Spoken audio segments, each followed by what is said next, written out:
All right, now we're going to have a talk on St. John of the Cross and tell you a little bit more about the order, especially for those of you who have just associated with the order through your enrollment in the Brown Scapular. As I said, my name is Brother James of St. Joseph the Worker, and I'm a discalced Carmelite. You Spanish speakers probably know what that means, but discalced means shoeless in Spanish. I do have shoes on there, sandals, but that name signified a reform that was going on in Europe in the 16th century. It was pretty much common to all the orders as they tried to reform their way of life and go back to their origins. And I'm going to explain all that in this talk about how that happened. But I'm going to be focusing on the life of St. John of the Cross, one of our discalced Carmelite saints and a doctor of the church. And to better understand his life and his impact within the order and within the church, I need to give you a brief overview of the origin of Mount Carmel, or the Carmelite order. As Monsignor said in his homily, we talked a lot about mountains today. And the Carmelites are named after a mountain.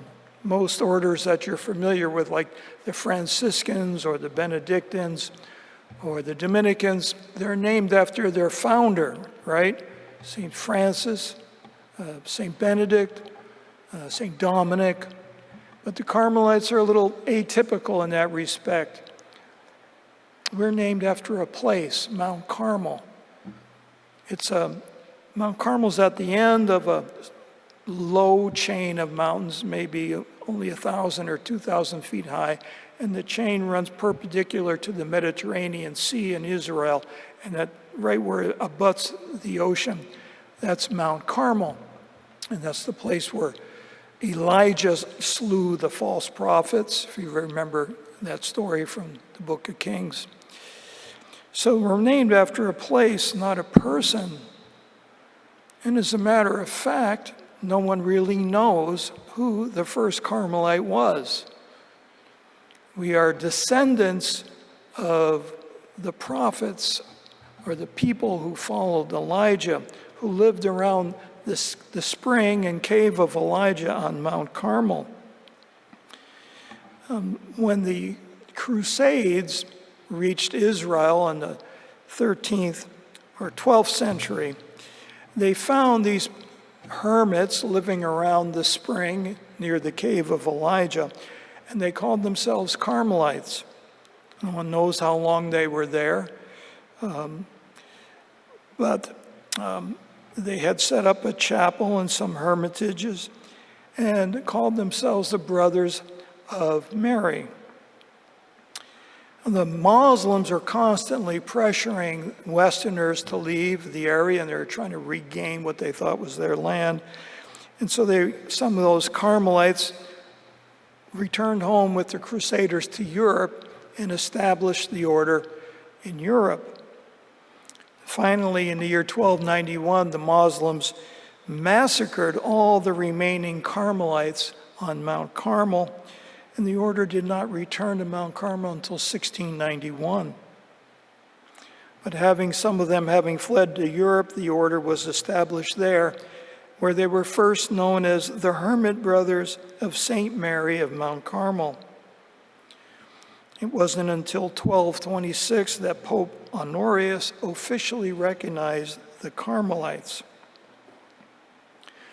Now, St. John of the Cross and St. Teresa of Avila, both doctors of the church, and both Carmelites, had entered the Carmelite order in Spain in the 16th century. It would be like 1515 or so. By this time, the Carmelites, you might say, had become westernized in the sense that the rule of life that they had been given at Mount Carmel by Albert of Jerusalem, the Latin patriarch of Jerusalem, he gave them a rule of life in 1209. That rule was known as the primitive rule. But the Carmelites who had come to Europe were no longer following that rule. They were following what's known as a mitigated rule, a rule of lesser austerity, less strict, you might say. So St. Teresa wanted to reform the order by going back to that original primitive rule. And the members of her, and to symbolize that more austere, strict life, the reform became known as discalced, right? Not wearing fancy shoes, but simple sandals. And so the original part of the order was known as the calced Carmelites, and the reform was known as the discalced Carmelites. And so even today, there are two orders of Carmelites. The discalced, which I belong to, the reform, and the original ones known as O-Carms, or Carmelites of the Ancient Observance. So the point I want to draw your attention to is that both Saints Teresa and John were a member of the original Carmelite order before they became discalced Carmelites. And this is very important to understand, this division, this separation, when I begin now to speak about the life of St. John of the Cross, because you will see that there was a lot of difficulty in launching and establishing the reform, and these difficulties greatly impacted the life and work of St. John of the Cross, and most especially his writings, which embody the heart of Carmelite spirituality. So let me begin now with a little bit about John and his early life. He was born in Fontiveros, Spain in the year 1542. Nobody knows the exact birth date. His father was from a well-to-do family, but he chose to marry a poor weaver, Catalina Alvarez. And when he did so, his family disinherited him. So the family became poor.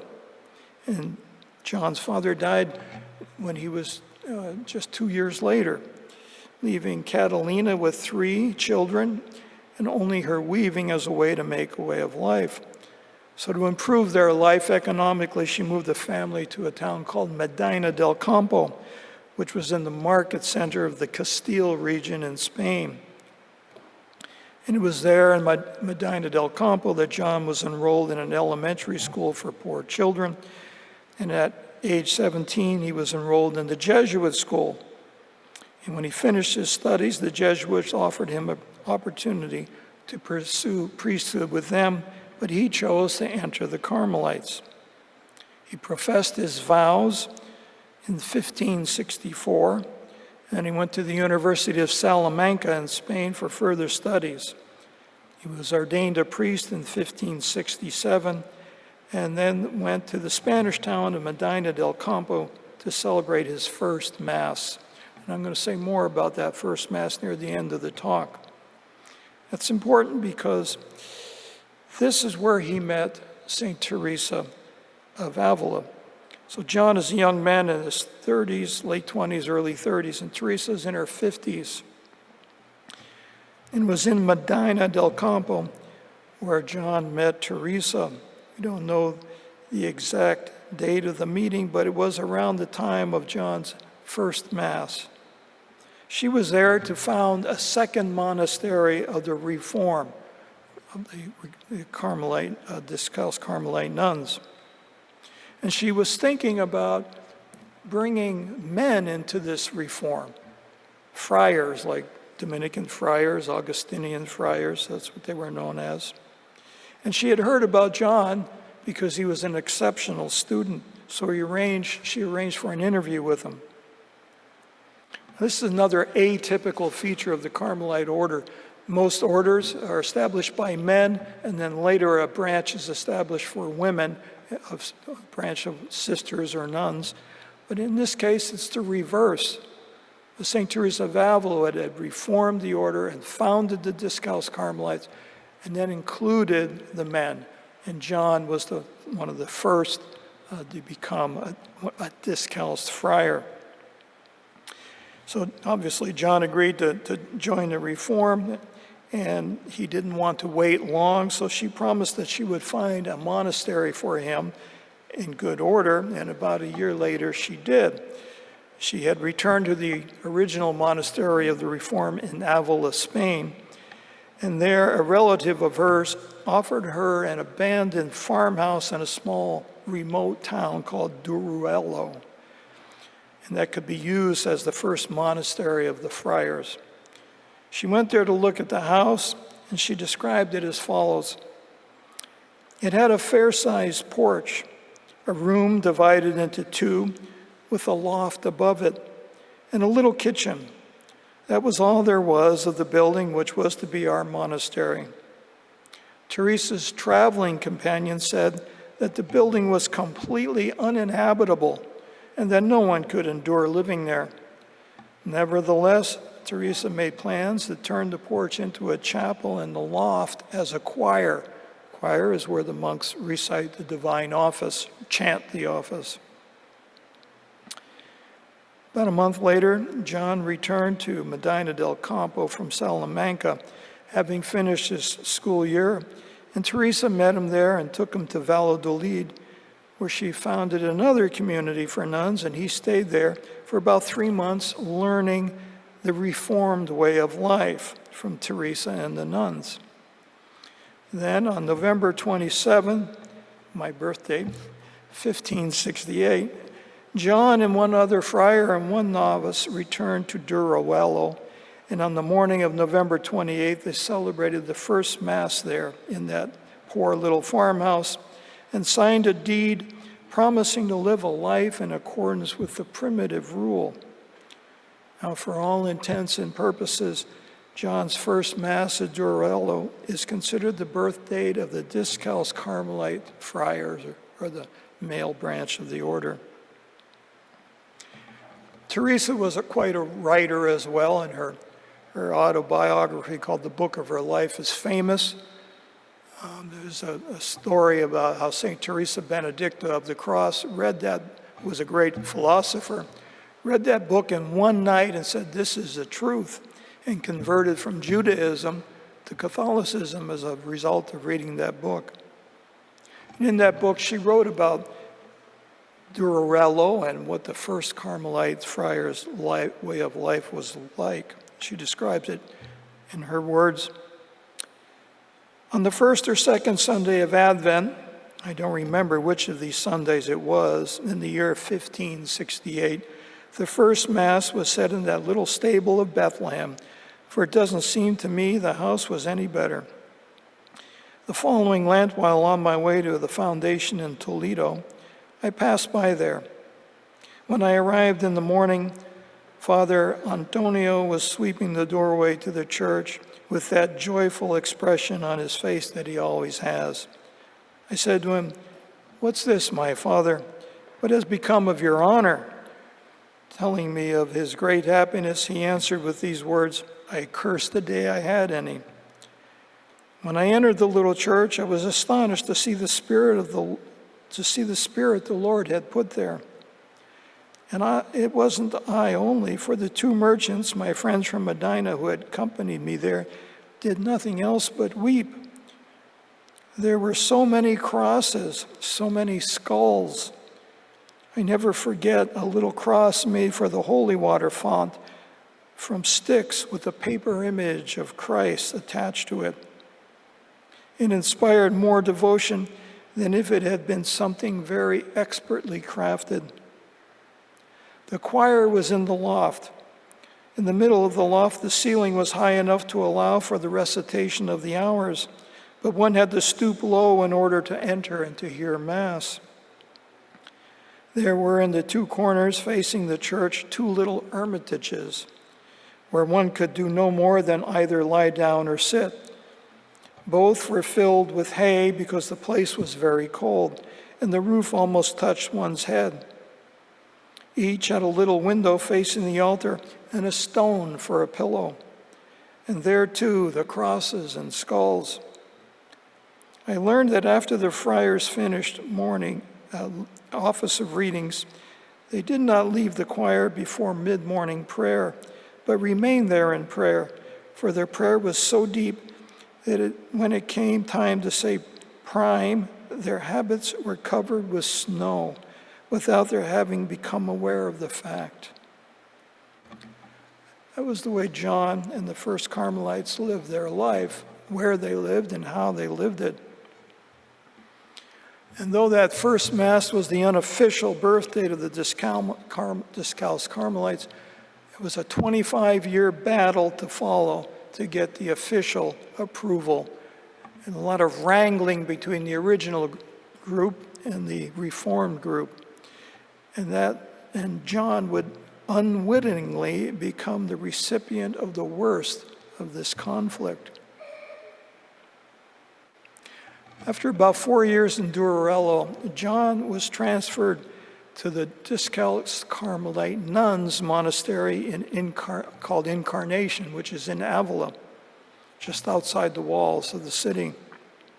He was sent there to be the confessor to the nuns.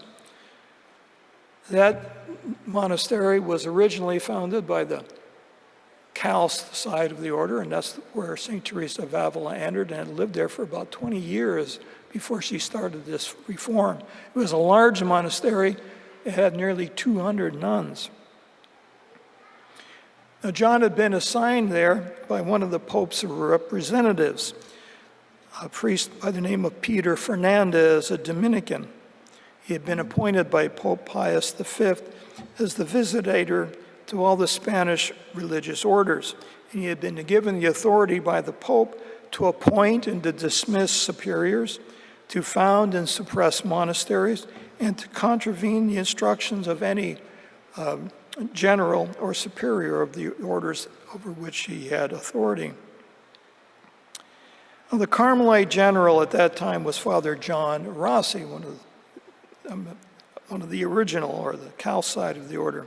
And he initially had been in favor and in support of Teresa's reform. He liked what she was trying to do. But he gradually changed his mind because some members of the Cal side didn't want to go back to this primitive rule of life, so they began feeding slanderous disinformation about the reform and about Teresa and about John. And so gradually the Carmelite general turned against the reform. So one of the things he did was to order John to leave his post as confessor to the nuns because he hadn't appointed him there. And John responded that he had been appointed by the Pope's representative and he had the due authority to be there, and he refused to leave. So during the night of December 2nd, a group of Calced Carmelites from the nearby Toledo Monastery broke down the door of the cottage where John lived, handcuffed him, and brought him to the huge stone Calced Carmelite Monastery in Toledo, which sits up on a cliff overlooking the Tagus River. John was brought there and ordered to resign from the reform and to rejoin the Calced, and was threatened with severe punishment if he refused to do so. He refused. So then they changed their tactics and tried to offer him a bribe, better positions, money, gold crucifixes, and the like. John refused again, saying, "A man who is seeking Christ in poverty has no need of golden trinkets." So they put John into a closet-like room, 6 feet by 10 feet, with no windows and nothing in it except a small slit high above the wall. He was there for 8 months, in a room without heat in the winter and no fresh air in the summer. He never had the opportunity to change his clothes. He was fed only bread, sardines, and water. 3 nights a week, he ate this meager supper, kneeling on the floor in the middle of the Calced Carmelite refectory. The refectory is like the dining room. That's the name of the dining room in a monastery. So 3 nights a week, when he was brought there for his meal, he was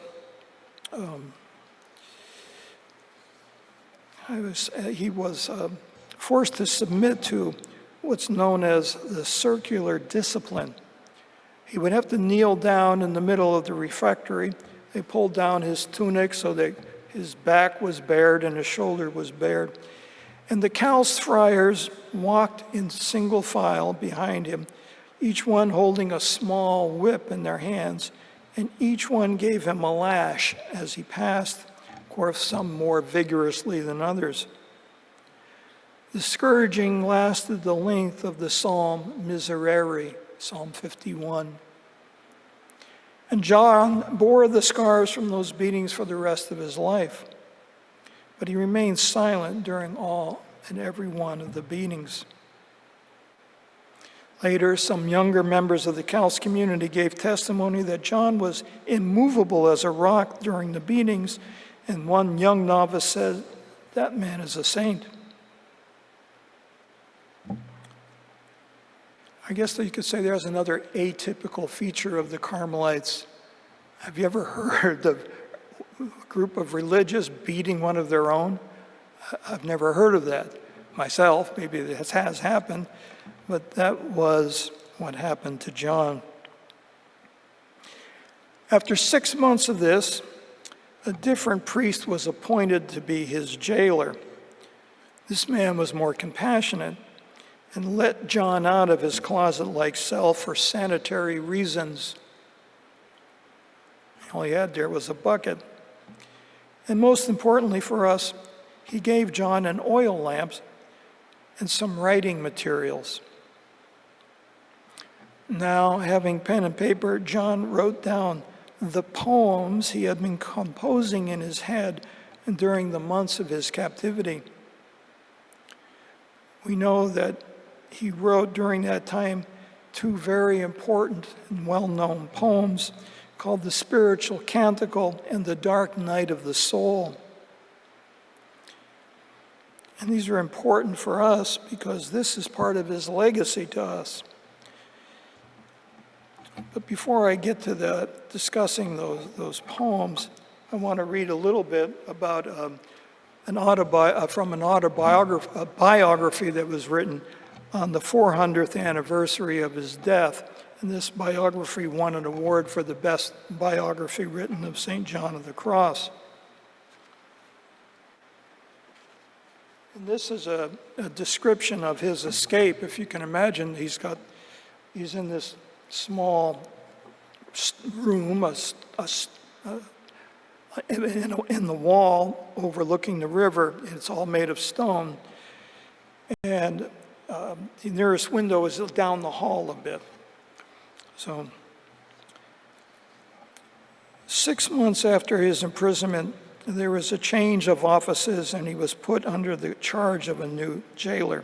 This was a young father just arrived from Valladolid. His name was Father Juan de Santa Maria. Less rigid or more compassionate than the previous one, whose name is unknown to us, he tried to afford the wretched friar some relief. He began by sparing him, when he could, the coming down to the refectory for the circular discipline. The first day the prisoner noticed this, he gently protested to the jailer, saying, "Father, why have you deprived me of my merit?" This finally convinced Friar Juan de Santa Maria of the holiness of his prisoner. And after a few days, he turned up at the prison cell with a clean tunic to replace the one the prisoner had, which was now in rags. This gave Friar John, a certain confidence, and he asked for paper and ink to set down in writing certain matters of devotion that he might entertain himself by so doing. The young friar brought them to Father John, taking the advantage of the short time when the light of noonday came into the slot, which was no more than 3 fingers wide, wrote lyric poems. And as I mentioned, he wrote the Spiritual Canticle and the Dark Night. When the month of August came, it was unbearably hot in Toledo at that time. Father John of the Cross felt his strength failing. He was completely worn out. There were no signs that they thought of releasing him from his terrible imprisonment. He realized that he was wasting away, dying by inches, but they paid no attention. He scarcely knew where his prison cell was located. Brought in by night, he had only left it at night to go to the refectory to receive the circular discipline. Thus, he did not know how to escape nor in which direction. In order to be able to form some ideas to where he was, he offered to perform himself the services of hygiene, which it was the jailer's task to see to in the tiny cell. It means take the bucket out. That no one should notice, he suggested do this while the friars were taking their afternoon siesta. Out of kindness, the jailer agreed. He thus left the door of the little cell open, and while he and the community were resting during the midday heat, John came out to do the chores as agreed and took the opportunity to examine the outer room and the cloister or corridor. He peeped through its great arched windows, which to the east on the Tagus side, the riverside, looked on to one of the monastery yards. Before the friars began to stir, the jailer returned, and John, clasping his hands to his breast in a gesture of gratitude, thanked him for the kindness he had done and went into the prison cell again, which was once more locked. He kept doing this until he learned where he was located. So on one occasion, when he went to empty the pail, he took some thread with him, fastened a small stone to one of its ends, and letting it down from one of the windows of the corridor, measured the height from the window to the ground. He then returned to his prison cell. There, stretching the thread from end to end, he measured the two small blankets which served him as a bed, and found that if he tore them into strips, they would be a matter of some 11 or 12 feet short of reaching the ground. 12 feet could be jumped without any risk, he reasoned, taking into account the length of his body when his arms were outstretched. It was during the octave of the Assumption that he prepared everything and planned his escape. The jailer brought him his supper, but he had forgotten the water. While he went for it, Fry John made the most of this short absence. He had left the door open, and he loosened the screwed staples of the padlock. When the prisoner had finished his dinner, the jailer locked the door without noticing anything unusual. John inserted the lamp hook between the wooden beam and the bricks, which had served as a parapet to the balcony. He fastened one end of the knotted strips of blanket to the hook, letting the other hang over the balcony. He then took off his habit, threw it down to the ground below, made the sign of the cross, and clinging on with his hands and knees, began to slide down the knotted blanket. When he reached the end, there was still a distance of some 5 or 6 feet to reach the ground. John knew this, for he had measured the height, and he let himself drop. He dropped at the point in the city wall, a narrow wall without battlements, and just then heaped with stones for a piece of masonry work in the monastery. Had he fallen 2 feet further out, John's body would have been dashed headlong on the rocky banks of the river below. Some see this whole escapade, this escape, as rather miraculous. And if you've ever been there, it is impressive to see how did he ever get out. Now that he's out and he was unfamiliar with the city of Toledo, he had to stop someone and ask him where the monastery of Discalced Nuns was. He got directions and he went there and was let into the monastery of Discalced Nuns, which is another interesting part of the story, but I don't have time to do all that. So now he's out and escaped, and while he escaped, he had stuffed those writings of those poems into his pocket. Now here's the interesting part, because we get into the Carmelite spirituality.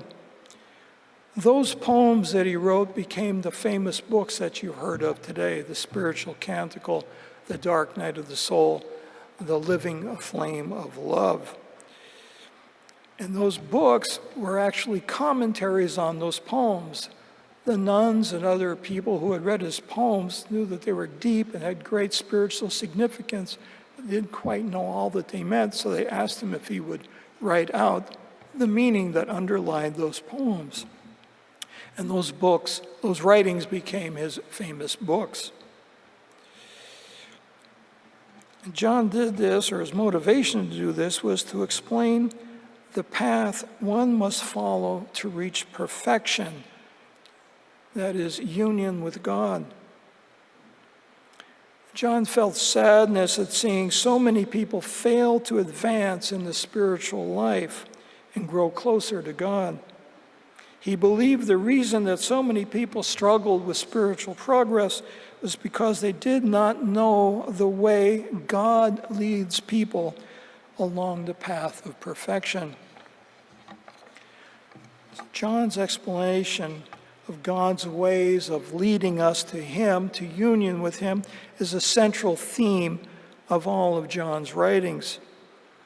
And I hasten to add that his explanations of how God leads one to union are obviously based on his personal experiences. So in this last part of my presentation, I'd like to give you some of the flavor of John's writings about this theme of the way to union with God, and I'm going to focus on the book, The Dark Night of the Soul. John called the path to union with God a dark night. And let me unpack that or explain that term to you. And if you could imagine on a warm night, like we'd probably be tonight, on a full moon, if you're outside and the moon is there, it's still, the air is not moving. That's what John had in mind when he wrote this first stanza of the poem, The Dark Night of the Soul. One dark night, fired with love's urgent longings, the sheer grace, I went out unseen, my house being now all stilled. That's just the first little stanza. My house symbolizes the soul. In the dark night, searching for the beloved, the soul is stilled because it is not distracted by all the allures of the world in the day, all the activities, all the noise, the distractions, the desires, the things to do, problems that arise, worries, anxiety, and so on. Rather, the soul is focused by the absence of light. It's dark. You've got to pay attention to where you're going, where you're walking. So the attention is focused on the beloved. The beloved, of course, is God, immense, omnipresent, all-powerful, holding that gleaming full moon in the void of space through his power. The beauty of a full moon on a still night is captivating, demanding all our attention. That opening stanza of The Dark Night often reminds me of an experience I had while scuba diving at night off the island of Bonaire in the Caribbean. Before I entered the order, I did a lot of scuba diving, over 800 dives around the world. And one night, I went out for a dive at night by myself, and it was a full moon. Bonaire is noted for its still, warm waters. About 80 degrees is the average temperature. So I went out doing my dive, went down to about 70 feet. And when I looked up, I could see the full moon, 70 feet below the water. When I was standing on the shore getting ready to enter, the water looks dark, black. You don't see anything, you just see the light of the moon shimmering on the surface in one spot. Anyway, I went down and when I looked up, it was like clear as day. I could see the moon up there. And so I turned off my light, my flashlight. I looked up again and looked around. I could still see there was enough moonlight illuminating the reef below. And I could see the colors of the coral, the lobsters that come out at night, the eels. A lot of activity at night on a night dive. You see a lot of things you don't see during the day because it's safer and they come out. And the beauty is is overwhelming, and it's all hidden underneath that dark surface. And when you're diving, you have to really focus your attention. And what do you focus on? Your breathing. In and out. All you can focus on is your breathing. You're still. There's absolutely no noise. The water blocks out all the noise. And you're by yourself, it's total solitude. And I look up at the moon again and I wonder, why? Why is all this beauty down here, hidden from everybody? I'm the only one here that gets to see it. I really felt I almost had a mystical experience. It was an experience of God in a way, of gratitude that I was able to do this. So that's, I think, the setting that John has in mind when he talks about the dark night. I think that epitomizes the experience he's trying to convey through his poems. Another way to look at this is some commentators on John's writings, highly educated philosophers with PhD and such, have called John's writing or basic idea of the way to union to God as the nada doctrine, Spanish, nada for nothing. And the nada doctrine holds that one should detach oneself from all inordinate attachments to things that are not God. One focuses on the one thing necessary. So the way to union with God can be called the dark night in this sense, because just as in darkness there is a privation of light or an absence of light, this way demands privation. The privation is the denial of the inordinate gratification of disordered appetites and desires, because the path to God is one of faith. In other words, it's a journey relying upon faith, deprived of light, until one reaches God, whose brightest light is total darkness to us in this life.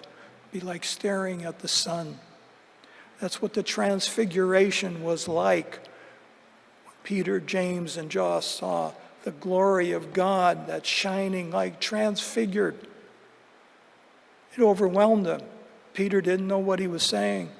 Oh, it's good that we should be here. Let's build 3 tents. Struck. That's the other aspect of, or another perspective of the way to union with God. John began the explanation of this dark night in the book called The Ascent of Mount Carmel. When he finished that one, his idea was to continue the explanation, but it became known as the Dark Night of the Soul. So there's now 2 different books, but he actually considered them one. And in the first book, The Ascent, he writes about the active purification of the senses and the spirit. What does that mean, active purification? That means the things that we can do through our own efforts to bring ourselves closer to God, to prepare ourselves for union with God. We can detach from those things that are not God, that are getting in our way of God. And I guess the most extreme example of that would be addictions. Addictions to alcohol, drugs, sex. These things will separate you from God because you're attached to them. Your whole attention is based on them. So it can even be smaller things, But you have to detach from these things that are not God, and you have to get a mindset that everything I'm doing is for God, to lead me to God, for my neighbor, through my neighbor to God. And that's how to do that is all described in that first book, The Ascent of Mount Carmel. Right? Another image John had is climbing that mountain is like the path to God. God is at the top of the mountain, like he was at Tabor. The second book, The Dark Night, is about the passive purification. as you're doing everything you can to prepare yourself to God, receiving the sacraments and His grace, God begins to take over. This is His way now of purifying you, preparing you further for union with Him, making your heart, mind, and soul like His, like Monsignor mentioned. So you almost become looking like Him. You radiate Him. You know when you've met a holy person. You can tell. Right? They've done the active work, and now God is doing the work on them. So John explains how God does that in the book, The Dark Night of the Soul. Obviously, if you're interested in getting closer to God, these are two books you probably want to read.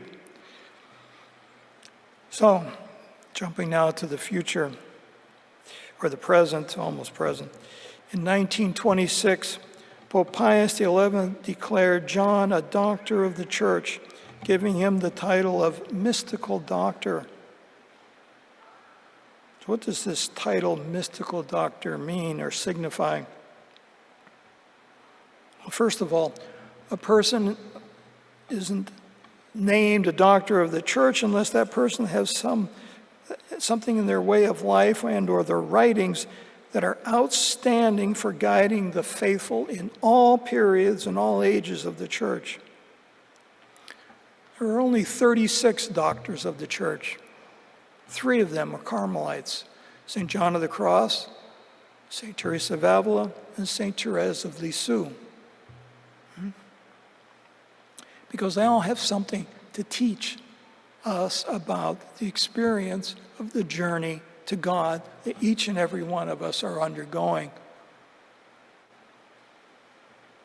Now, the second part of John's title, the mystical, derives from the word mysticism, which has a lot of connotations and a wide variety of meanings, and often encompasses a lot of spiritual experiences such as bilocation, ecstasies, levitation, etc. But that can be misleading in regards to Carmelite spirituality, and especially in regard to John's guidance of a soul's journey to God. Ecstasies, I suppose, could be very consoling to a human being. But in many places in John's writing, he warns us against inordinate, it means unreasonable, exaggerated seeking of spiritual pleasure. That too can become an obstacle to God. In the dark night, John gives us the following advice. These are his words. Quote, "Many beginners also at times possess great spiritual avarice," or greed. "They hardly ever seem content with the spirit God gives them. They become unhappy and peevish because they don't find the consolation they want in spiritual things. Since true devotion comes from the heart and looks only to the truth and substance represented by spiritual objects, and since everything else is imperfect attachment and possessiveness, any appetite for these things must be uprooted if some degree of perfection is to be reached. They, therefore, who are well guided from the outset, do not become attached to visible instruments or burden themselves with them. They do not care to know any more than is necessary to accomplish good works, because their eyes are fixed only on God, on being His friend and pleasing Him. This is what they long for. They very generously give all they have. Their pleasure is to know how to live for love of God or neighbor without these spiritual or temporal things. As I say, they set their eyes on the substance of interior perfection, on pleasing God and not themselves." John's warning against this spiritual avarice is often summed up in a saying, "Are you seeking the consolations of God, or are you seeking the God of consolation?" In other words, are you chasing after God for the pleasurable things He can give you? Or are you seeking him for who he really is, the goodness he is, the truth? Are you seeking him, or are you seeking the pleasurable mystical experiences?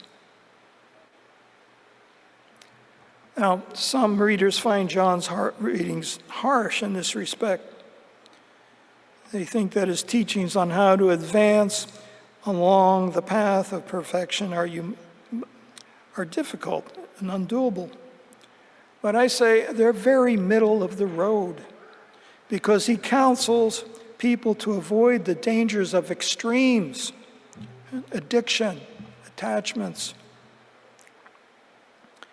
And he also tells us in his own words what he means in the Ascent, the first book, when he speaks to us about what we can do to reach union with God.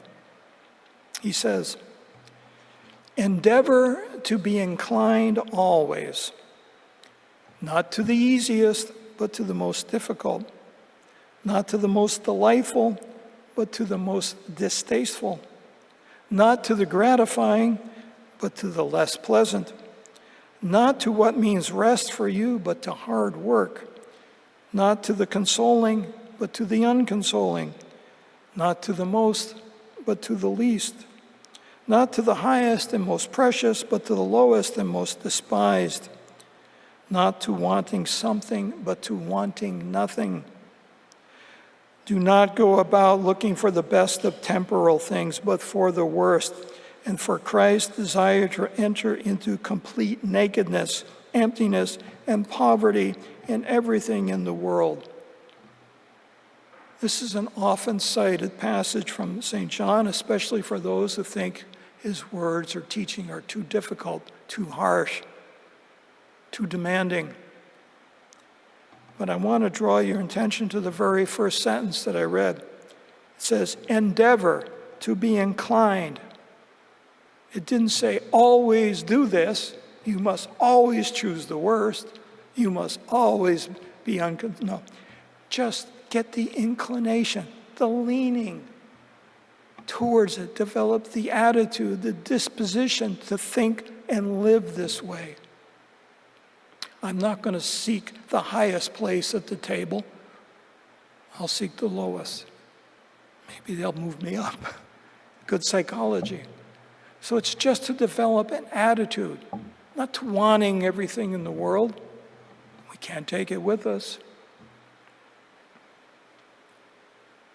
So the phrase, endeavor always to be inclined, means to have just the disposition toward doing these things. Now, a mystic is someone who has had an extraordinary experience of God that no human effort or exertion could ever succeed in producing. No matter what you try to do, you're not going to have a mystical experience on your own. And more so, the Encyclopedia of Catholic Social Thought reminds us that saints are canonized not because of unusual mystical experiences they might have had, but because they do virtuous acts to a very heroic degree. Recall in the life of John, they prayed through the night, even during the snowstorm. We're completely unaware of it. How he took the beatings without saying anything. He even defended his torturers later on. Never said a word against them, other than he said they didn't know what they were doing. This is heroic virtue to a heroic degree. And that's what I would call a mystical experience. But he did have some. And so I'm going to close this conference by reading to you a short account by another great Carmelite saint, St. Teresa Benedicta of the Cross, formerly known as Edith Stein, a great European philosopher and Jew who was murdered in Auschwitz. And the short text I'm going to read is from this month's Magnificat, because her feast day is coming up on August 9th. And she also wrote a book to celebrate the life of St. John on the 400th anniversary of his birthday. And that book was called The Science of the Cross, kind of a summary of these books that John of the Cross had written. And when she was arrested by the Nazis at the Carmel in Echt, Holland, they went up to her cell and they found this book open. She was working on it when she was arrested on August 2nd, I believe it was. And she eventually died in Auschwitz on August 9th. And here's a short excerpt of the book she wrote in honor of St. John of the Cross. To die on the cross with Christ in order to be resurrected with him becomes a reality for every Christian, and especially for every priest in the holy sacrifice of the Mass. Faith teaches that it is the renewal of the sacrifice on the cross. For those who, with living faith, offer or participate in the Mass, the same thing happens in and for them that happened on Golgotha, Calvary. Even as a child, John of the Cross was an acolyte,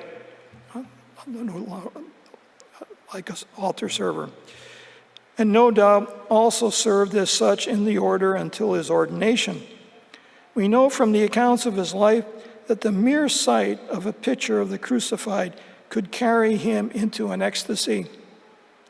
So how must the actual offering of the sacrifice have seized him, even when he participated merely by serving, all the more so later when he himself celebrated it. We have been instructed about his first Mass. As the holy celebration began, the thought of his unworthiness was probably especially vivid. It awakened in him the burning desire to be totally pure in order to touch the most holy with immaculate hands. So a petition arose from his heart that the Lord preserve him from ever offending God mortally.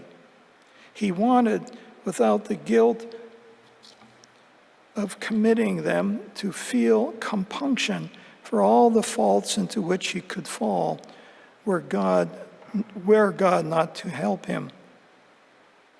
At the consecration, he hears the words, "I grant you what you ask of me." From then on, he is confirmed in grace and has a 2-year-old child's purity of heart.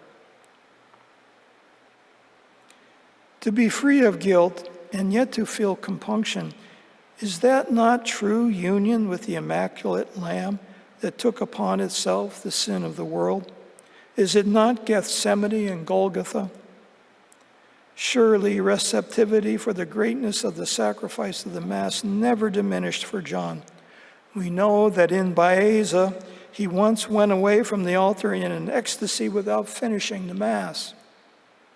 One of the women attending called out that angels would need to come to finish this holy Mass, since the saintly priest did not remember that he had not concluded it. During a Mass in Caravaca, he was seen surrounded by rays emanating from the sacred host. It was his particular delight to celebrate the Mass of the Blessed Trinity. There is, of course, the closest connection between this exalted mystery and the holy sacrifice that has been instituted by the decree of the three divine persons, which is offered in their honor and gives access to the eternal spring of their life. You can read that again next week and remind yourself about St. John of the Cross and his writings, that he was a mystic, but he was very down to earth, and he was very concerned about bringing people to God. And his writings today are highly relevant. Just let me conclude by saying that. I could go on and on about how they're relevant, but we're out of time. There's so much confusion in our world today, so much darkness in our leadership, the direction of our country, our society, our culture. Monsignor mentioned this confusion about transgenderism, things like that. It's because people don't know God. They don't know the ways of God. God doesn't make a mistake. He didn't give you the wrong sex. You know, if people knew more of this, we'd have less of these problems and a better direction in our life. So St. John of the Cross teaches us how to learn the ways of God, how he deals with us, how he responds to us, how close he is to us, and how we keep putting up these obstacles and barriers between him and us. That's what prevents our progress and keeps us from union with God. So he teaches us how to detach from those things. So by uniting our will to his, we can have a foretaste of heaven even while here on earth, and in the process become better human beings, thereby making our world a better place to live in, a place of peace and truth. Thank you for coming and listening. I think we're going to have refreshments after somewhere. So if you have any questions, I'll be there and happy to speak to anybody and answer whatever I can.